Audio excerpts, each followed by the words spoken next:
네, 안녕하세요. 반도체 몰라도 이해할 수 있는 반도체 산업, 2차 시 메모리 반도체의 기술 및 산업 이해를 소개할 황지원입니다. 지난 강의에서는요, 반도체 기술이란 무엇인가, 반도체 기술의 등장 배경과 시장의 규모에 대해 알아봤습니다. 이번 2차 시에서는 메모리 반도체 기술에 대해 알아보겠습니다. 강의를 통해 메모리 반도체가 어떤 역할을 수행하는지, 반도체 집적 회로의 구성, 메모리 반도체 낸드와 디램의 데이터 저장 원리에 대해 알 수 있겠습니다. 네, 안녕하세요. 아나운서 황지원입니다. 본 강좌 1차 시에서는 반도체 기술과 그 산업에 대해 아주 자세하게 이해해봤습니다. 2차 시에서는요, 이 메모리 반도체에 집중해서 그 기술과 산업을 들여다보는 시간을 갖겠습니다. 네, 본격적인 내용에 앞서서요, 저는 컴퓨터를 구입하려고 고민해 볼 때 항상 CPU를 먼저 고르고 그 다음에 메모리 용량을 좀 얼마로 해야 되나 이거를 고민을 하는데요. 메모리 반도체는 컴퓨터 내부에서 좀 어떤 역할을 하나요? 네, 우리가 PC를 구매하게 되면 메모리 용량을 몇 기가로 할까 항상 네. 고민하게 되는데요. 그 역할에 대해서 우리 아나운서께서 질문을 해주셨습니다. 네, 컴퓨터의 두뇌 역할을 수행하는 CPU는요. 데이터 연산 처리를 위해 가장 빠른 속도로 컴퓨터 안에서 동작합니다. 이 그림들을 보면서 자세하게 한번 이해를 같이 해보도록 하겠는데요. 이 데이터 처리 및 연산을 보조하기 위해 CPU 칩에 함께 내장되어 있으면서 CPU 연산 코어에 가장 가까이 붙어 있는 또는 직접 붙어 있는 이 SRAM이라고 하는 메모리가 있습니다. 풀어서 설명하면 Static Random Access Memory라고 불리우고 있고요. 이 데이터에 접근하는 액세스 속도가 수 나노초에 이를 정도로 굉장히 빠른 속도로 읽고 쓰는 기능을 제공하는 메모리 SRAM입니다. 자, 이러한 SRAM보다는요, 데이터에 접근하는 액세스 속도가 상대적으로 느린 메모리가 있는데 이것이 바로 DRAM, Dynamic Random Access Memory입니다. 이 DRAM은요, CPU가 계산을 수행하기 이전에 필요한 데이터를 직접 얻기 위해서 접근하는 메모리 영역에 해당이 되고요. 그러기 위해서 스토리지라고 하는 장치에 있는 데이터, 즉 전원을 제거하여도 데이터를 거의 영구적으로 보존하는 스토리지라는 저장 장치에 있는 데이터를 긁어와서 이게 풀링해오는 그런 역할을 하는 게 바로 이 DRAM이라고 보면 되겠습니다. 이 데이터 액세스 속도가 보통 한 수십 나노 세컨드 정도를 구현하고 있고요. SRAM보다는 속도가 약간 느리지만 SRAM보다는 그 저장 용량만큼은 훨씬 큰 편이라고 보시면 되겠습니다. 조금 전 DRAM을 설명하면서 제가 함께 언급한 스토리지 저장 장치가 있는데요. 바로 낸드 플래시 메모리가 이에 해당이 됩니다. 비휘발성 메모리 장치로서요. 데이터를 거의 항구적으로 저장하는 역할을 컴퓨터 안에서 수행하고 있고요. 데이터 액세스 속도 측면에서 보면 SRAM, DRAM보다는 매우 느립니다. 하지만 그 속도가 거의 약 수십 마이크로초 정도 되니까요. 뭐 이게 느리다고 하면 느린 건가요? 마이크로초면 굉장히 짧은 것 같긴 한데요. 어쨌건 수십 마이크로초에서 뭐 길게는 한 1밀리초 정도에 달할 정도로 좀 느리게 동작하는 메모리입니다. 이 낸드 플래시 메모리보다 더 느린 속도로 동작하는 메모리 장치가 하나 있는데요. 그게 바로 HDD, 하드디스크입니다. 이 데이터가 저장될 디스크가요, 이렇게 물리적으로 뱅글뱅글 돌면서 거기에 데이터에 이렇게 접근하는 그런 동작을 가지고 있는 게 하드디스크다 보니까요. 뭐 여러 개 층의 메모리 중에서 가장 데이터 액세스 속도가 느린다라고 이해하시면 되겠습니다. 최근에는요, 이 로우 낸드와 그 낸드 플래시 메모리를 만든 그 자체를 로우 낸드라고 하는데요. 거기에다가 이제 CPU 역할을 하는 컨트롤러 칩을 붙여서 같이 제품 저장 장치로 만든 제품을 솔리드 스테이트 디스크 SSD라고 하는데요. 이 SSD의 저장 용량 및 원가 수준이요. 하드디스크와 거의 비슷한 수준에 지금 가고 있습니다. 그래서 하드디스크 시장을 지금 SSD 시장이 빠르게 잠식하고 있는 상황으로 보시면 될 거고요. 아마 반도체 산업에 뭐 주식 투자하시는 시청자분들이 계시면 참고가 될런지는 모르지만 개인적으로는 이 하드디스크 시장의 주요 사업 영역으로 이렇게 번져나가고 있는 것이 아마 SSD 사업이니까요. HDD 시장을 주요 사업으로 하고 있는 뭐 아마 검색하면 다 찾으실 수 있을 겁니다. 그런 네. 회사들의 미래가 조금은 암울한 게 아닌가 이렇게 보시면 될 것 같습니다. 거꾸로 얘기하면 네. 낸드를 이용해서 SSD라고 하는 제품을 만들고 있는 회사의 미래, 뭐 찾으면 어느 회사인지 금방 알 텐데요. 그런 회사의 미래 시장 기업 가치는 굉장히 밝다라고 보시면 되겠습니다. 네, 여러 가지 메모리에 대한 설명 감사드립니다. 저는 교수님 설명을 들으면서 컴퓨터 내부의 다양한 반도체 집적 회로 칩들의 역할, 특히 메모리 반도체 제품의 역할을 이해할 수 있었고요. 메모리 반도체 제품은 크게 D램과 낸드, 맞죠? 네, 이렇게 양분되고 있는 것으로 이해했습니다. SRAM은 CPU 칩의 안에 들어가니까 우리가 흔히 알고 있는 이 CPU 제조사에서 직접 제작하는 것이라고 배웠으니까요. 아마도 이 메모리 반도체를 잘하는 우리나라의 기업은 이 D램과 낸드를 잘 만들 것 같습니다. 맞나요? 네, 맞습니다. 네. 이러한 두 개의 메모리 반도체 칩의 간단한 동작 원리, 즉 데이터 저장 원리에 대해서 또 설명을 부탁드립니다. 네, 이번에는 이 데이터가 어떻게 D램 낸드에 저장이 되고 있는지에 대해서 설명을 드릴 차례인 것 같은데요. 데이터 저장하는 원리에 대한 이해를 하기에 앞서서요. 반도체 집적 회로를 구성하는 가장 기본이 되는 소자, 디바이스, 혹은 트랜지스터라고 하는데요. 이 트랜지스터의 원리에 대해서 이해를 하는 게 먼저 필요한 것 같습니다. 시청자 여러분께서 지금 그림으로 아마 보고 계실 텐데요. 트랜지스터라고 하는 이 디바이스는요. 소스, 드레인, 게이트라고 불리우는 세 개의 단자로 구성되어 있습니다. 소스라는 것은 말 그대로 뭔가를 많이 가지고 있는 근원이 되는 영역이잖아요. 그래서 소스는 말 그대로 전류를 흘리는 역할을 하는 일렉트론 혹은 홀을 가득 가지고 있는 영역이다라고 이해하면 될 거고요. 드레인은 영어 단어 그대로 뭔가가 빠져나가는 하수구 역할을 합니다. 그래서 드레인은 앞에서 소스에서 방출된 전자나 홀들을 이렇게 쭉 빨아당겨서 빠져나가는 영역이라고 보시면 되겠습니다.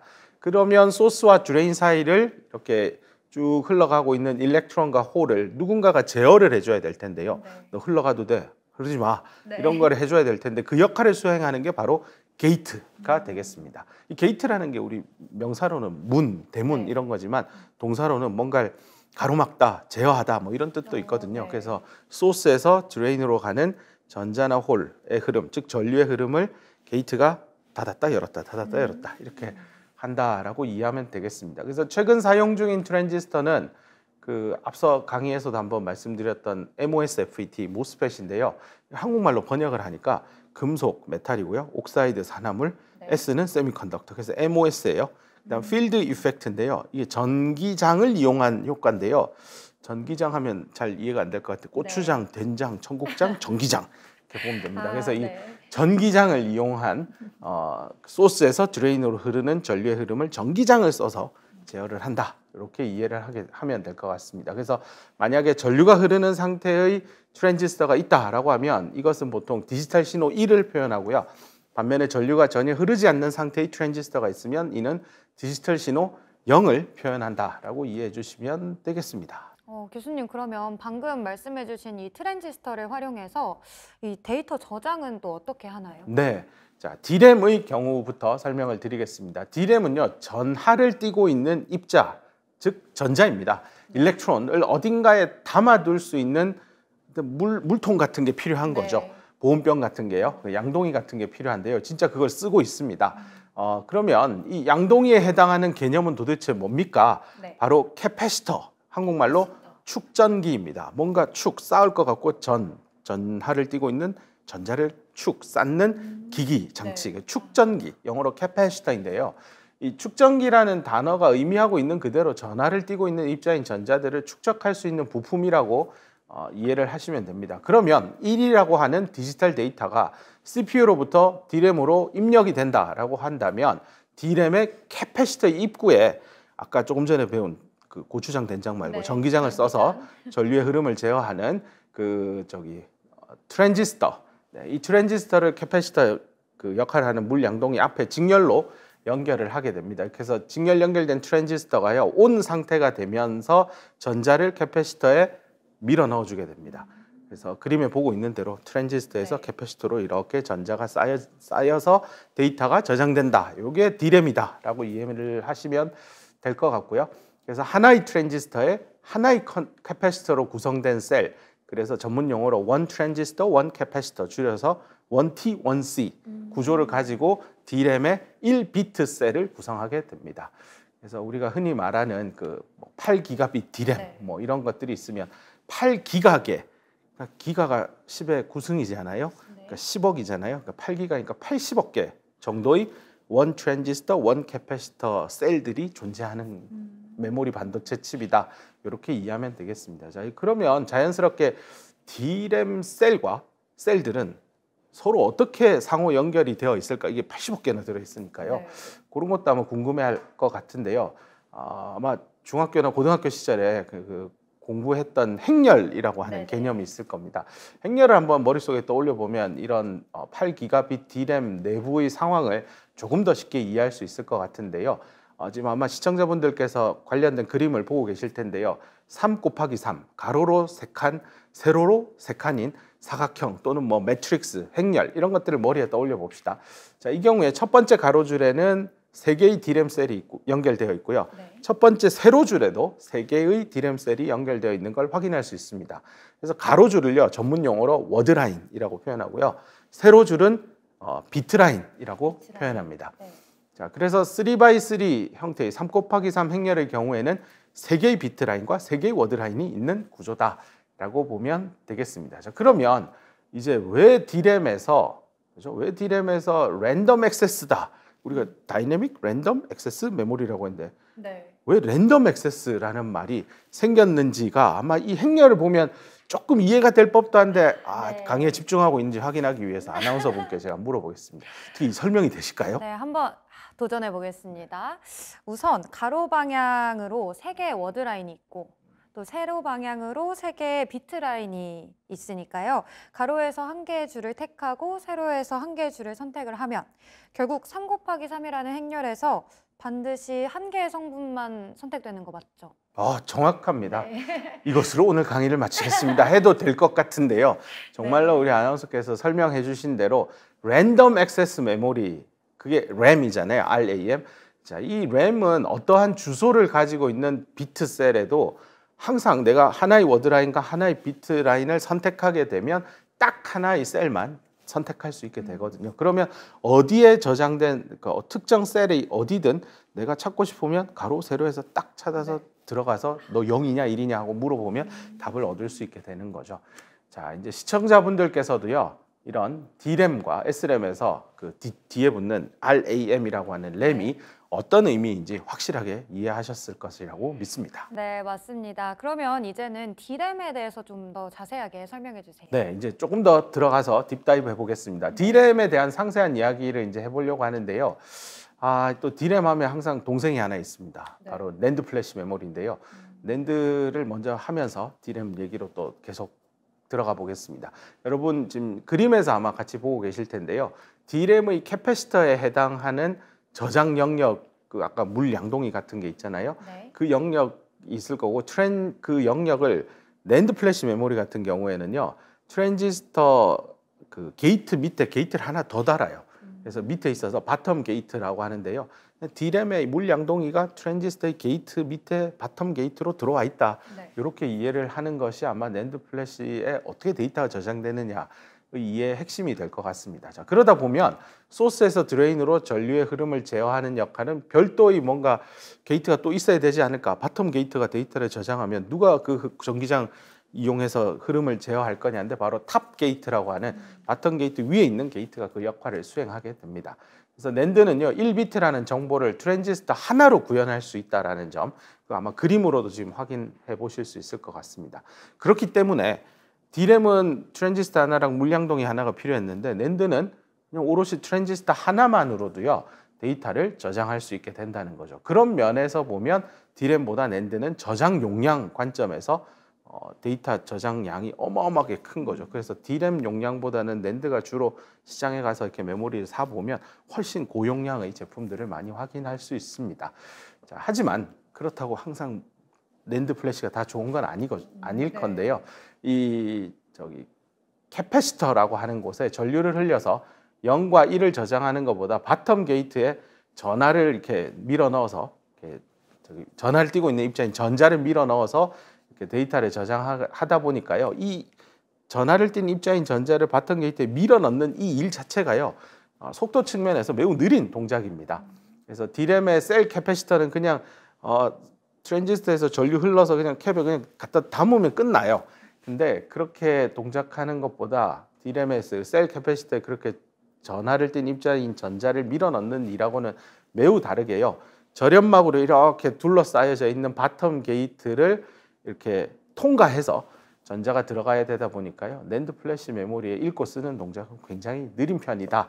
이렇게 이해를 하면 되겠습니다. 하지만 장점도 있습니다. 외부의 그 구동전압, 전원전압의 도움 없더라도요. 절연막으로 똘똘똘 말려있는 바텀 게이트에 전자가 들어갔기 때문에 0과 1을 저장하는 낸드만의 독특한 데이터 저장 동작 특성 요것 때문에 낸드에 저장되는 데이터는 반영구적으로 거의 항구적으로 10년 이상 데이터 보존이 가능합니다. 그래서 전기 이렇게 빼도 낸드 플래시에 우리가 찍은 사진과 동영상은 그대로 남아있게 됩니다. 그 이유가 바텀 게이트가 절연막으로 똘똘똘 잘 말려있기 때문에 감겨있기 때문에 그 일이 가능합니다. 그래서 고용량 낸드의 보통 낸드 제품 같은 경우 한 2년 내외 주기로요. 시장에 계속 신상품들이 나오고 있는데요.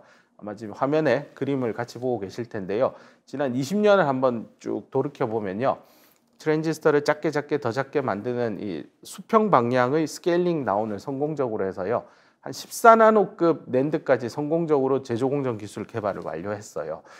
근데 그 14나노 공정 이후에는 물리적인 한계, 즉 트랜지스터 사이에 서로 상호 영향을 미치는 인터피어런스 현상 때문에요. 결국은 3차원 구조로 쌓아 올리는 V낸드 계열로 지금은 상품들이 많이 만들어지고 있습니다. 아마 시청자분들 그림에서 보고 있듯이요. 향후 수천 단으로 아마 이게 진화 발전해 가는 모습들을 보시게 될 거고요. 이때 중요한 공정 기술은 깊은 홀을 이렇게 쫙 파서 들어갈 수 있는 식각 공정에 그 해답이 있을 겁니다. 그래서 이와 관련된 식각 기술력을 확보한 장비 회사의 어떤 성장이나 이런 것도 아마 혹시 투자하는 분이 계시면 시청자분들 중에 좀 주목을 해보시기를 추천해 드립니다. 교수님 이렇게 설명을 잘 해주시긴 했는데 D램에 대해서 조금만 더 자세하게. D램 얘기하려다가 낸드로 빠졌는데요. 네. D램에 대한 얘기를 계속 이어가겠습니다. 제가 하여튼 둘 다 너무 형과 동생의 관계인 메모리 중요하죠. 반도체 칩이라서요. D램 이야기를 하려다가 낸드 이야기로 많이 빠져버린 것 같습니다. 자, D램에 대한 이야기를 위해서요. 지난 20년 정도 D램 공정 기술 개발을 한눈에 한번 좀 살펴보면 좋을 것 같습니다. 아마 시청자분들께서 그림을 통해 확인하고 있을 텐데요. 2012년부터 20나노급, 17년부터 10나노급 시대가 이렇게 열려 있는 것들을 확인할 수 있습니다. 글자를 보면 뭐 10나노면 19나노, 17나노 이렇게 숫자로 있을 줄 알았더니 1 뒤에 몰라 이래서 변수인 X, Y, G가 있는데요. 보통 이제 특정한 숫자를 표현하기보다는 한 7에서 9 정도 숫자를 X라고 변수로 표현해서 1X 나노미터 반도체 메모리 칩 이렇게 표현하는데요. 10나노급 1세대 기술이라고 해서 1X, 2세대는 1Y, 3세대는 1G. 현재 대부분의 마켓에 2022년 기준으로 1G 나노미터 기술을 쓴 D램 제품들이 시장에 많이 나가 있습니다. 그다음 1G 다음에는 알파벳 순서가 없잖아요. 네. 원래는 알파, 베타, 감마로 가야 되는데요. 우리 키보드에 알파, 베타, 감마를 칠 수가 없잖아요. 타이핑이 안 되니까. 그래서 업계에서는 A, B, C, D로 다시 돌아가서 쓰고 있습니다. 그래서 아마 1A 나노미터, 1B 나노미터 이런 식으로 계속 테크 노드 진화 발전해 가고 있고요. 또 한편에 D램에서는 그 물량동이 중요하다고 했잖아요. 그래서 셀 캐패시터의 종횡비, 가로 세로 비율입니다. 이게 굉장히 크다는 것도 확인해 볼 수 있는데요. 테크 노드가 진화 발전해 가면서 이 종횡비, 영어로 에스펙트 레이시오라고 하는데요. 이 비율이요 무려 50대 1을 지금 넘어서고 있어요. 50대 1이면 뭐 별거 아닌 거 아닙니까지만 우리 그 세계 최고층을 자랑하는 버츠 두바이 빌딩, 두바이에 있는 버츠 칼리프 빌딩 가보면요. 그 종횡비가 한 8대 1, 9대 1 정도 되는 걸로 기억하거든요. 그런 빌딩보다 훨씬 가로 세로 비율이 높은 물량 동의가 D램에 80억 개나 들어있다라고 보면 되겠습니다. 자, 그러면 이런 D램의 셀 구조가 어떻게 진화 발전해 갔는지 한번 좀 더 기술적인 내용들을 담아 보겠습니다. 아마 이 강의를 듣는 시청자분들께서 난 기술은 잘 모르겠다. 그래도 요거 한 5분 내로 설명드릴 테니까요. 한번 따라와 보시면서 내가 D램 안에 내부를 내가 드디어 공부해서 이해를 했다. 이렇게 자부심을 가질 수 있을 것 같습니다. 자, 여기 그림을 한번 지금부터 같이 살펴보실 텐데요. 아까 앞서 말씀드린 대로 원 트랜지스터, 원 캐패시터 구조이고요. 비트라인 보이실 거고 원 트랜지스터의 그 게이트층에 있는 것이 워드라인입니다. 그래서 이렇게 회로 설계도로 그린 것보다는 우측편 보시면 조금 더 이렇게 웨이퍼 위에 어떻게 트랜지스터 캐패시터가 만들어져 있는지 한눈에 보실 수 있습니다. 자, 과거의 개발 순서 중에서요. D램이라고 하는 거는 동일한 칩 면적의 대용량의 그 제품을 만드는 회사가 당연히 업계 1등이 될 겁니다. 예를 들어 10,000원을 냈는데 1기가 살래요, 2기가 살래요 하면 몇 기가 살 거예요? 당연히 2기가. 당연히 2기가예요. 어떻게든 면적 안에 동일한 면적 안에 트랜지스터나 셀 캐패시터를 많이 넣는 게 중요하잖아요. 그래서 지금 화면에 보시듯이 원티 원시 구조가 저렇게 돼 있고 지금 아마 4 곱하기 4 형태로 제가 강의 자료에 나와 있는데요. 저걸 어떻게 하면 줄일 수 있을까요? 보세요. 뒤집어서 갖다 붙이는 거예요. 그랬더니 훨씬 더 면적을 줄이면서 더 많은 트랜지스터와 더 많은 캐패시터를 그 반도체 칩 안에 넣을 수 있게 됩니다. 이 기술만 제가 특허 가지고 있었으면 어마어마한 부자가 됐을 겁니다. 네. 자, 그러면 그 다음 한번 보시죠. 자, 조금 전에 설명드린 저렇게 뒤집어서 옆에 있는 셀과 붙이는 기술인데요. 실제 웨이퍼 단면을 아래쪽에서 확인하실 수 있는데요.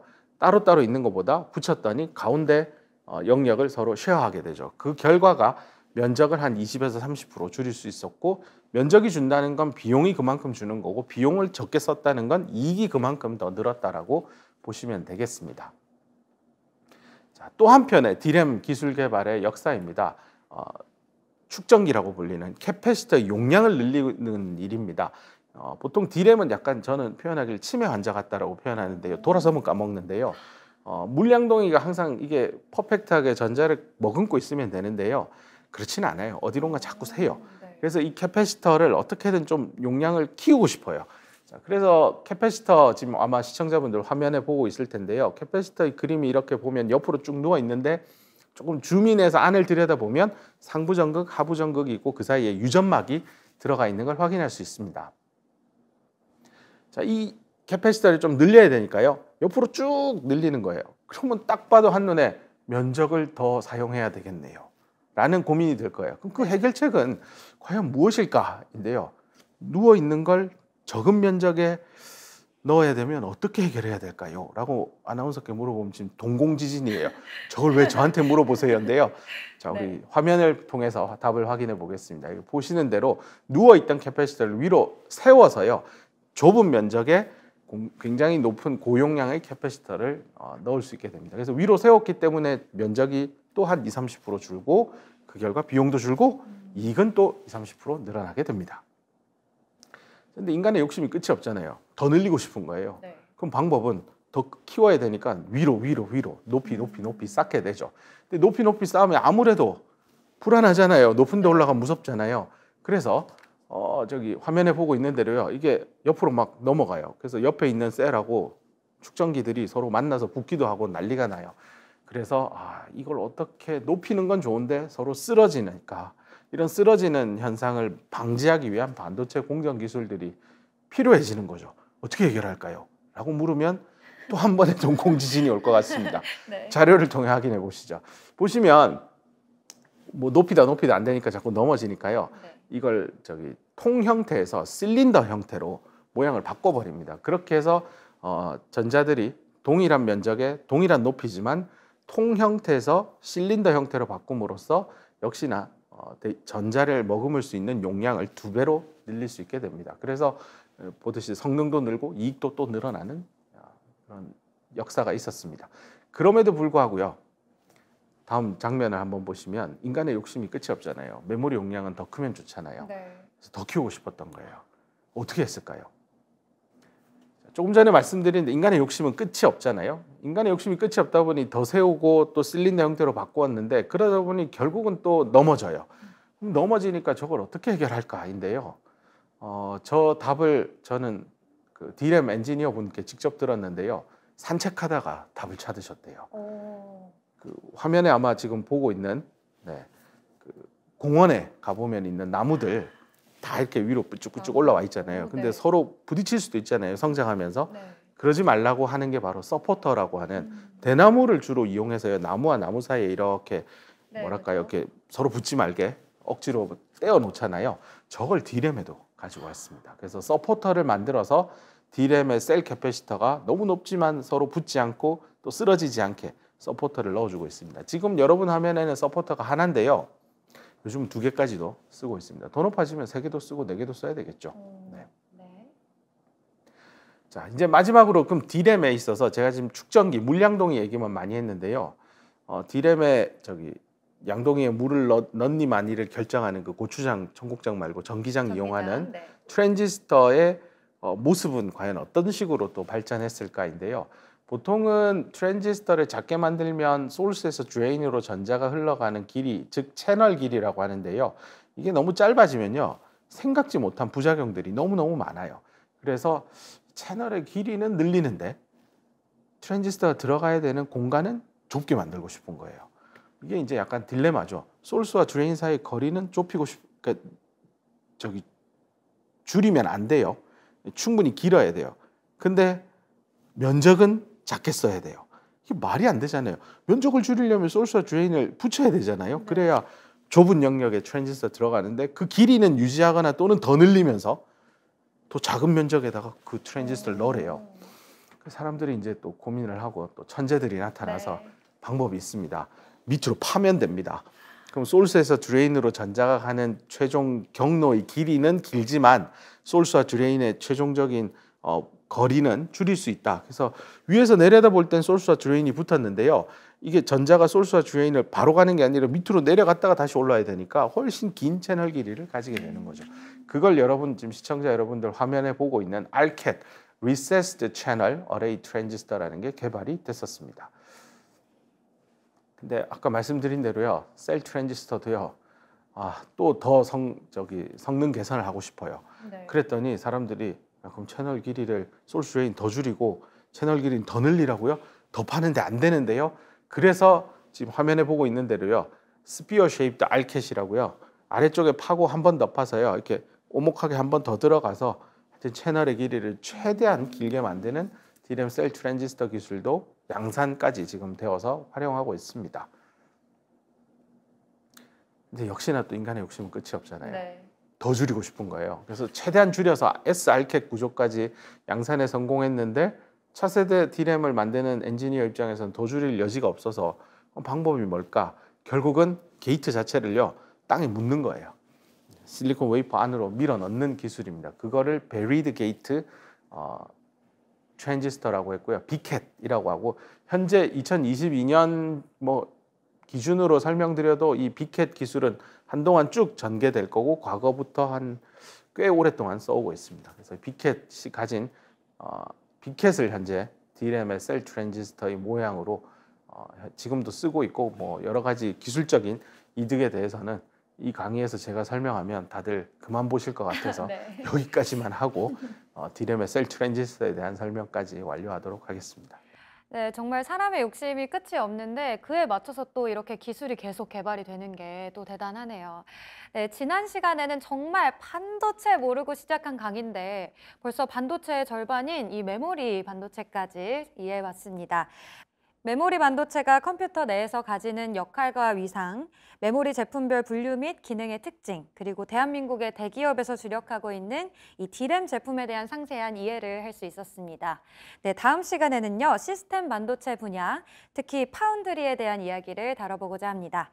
반도체 모르고 정말 시작한 강의인데 벌써 2차 시까지 했잖아요. 네, 이렇게 반은 채운 것 같죠? 시작이 반이라고 했는데 벌써 이렇게 절반을 다 했습니다. 그러면 다음 시간에도 많은 관심과 응원 부탁드리겠습니다. 네, 감사합니다.